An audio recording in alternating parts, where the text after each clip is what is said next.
প্রথমে আমি সর্ষের তেলটা গরম করে নিয়েছি।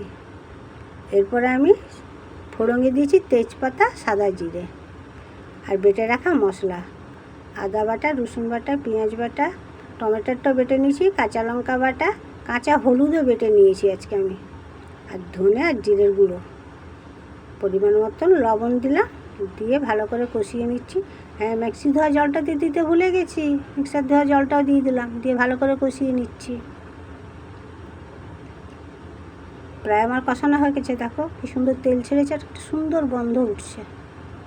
এবার আগে থেকে পটল আর আলু ভেজে রেখেছি, এটা আমি দিয়ে দিলাম, দিয়ে ভালো করে নাড়াচাড়া করে নিচ্ছি। তার আগে অল্প একটু চিনি দিয়ে দিই, তার একটু খেতে ভালো লাগবে তো, অল্পই দিয়েছি, বেশি একটা দিলাম না, ঝাল ঝালটাই বেশি ভালো লাগবে। আর কালারটা আসবে কি না আসবে, একটু কাশ্মীরি লঙ্কার গুঁড়ো দিয়ে দিলাম কালারটার জন্য। তো আমার কষানোটা প্রায় হয়ে গেছে, আমি পরিমাণ মতন জল ঢেলে দিচ্ছি।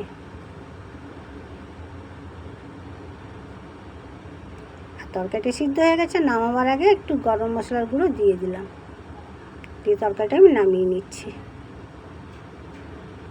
দেখে বলো কেমন হয়েছে, ভালো হয়েছে? ভালো যদি হয়ে থাকে একটা কমেন্ট করে অন্তত জানাও।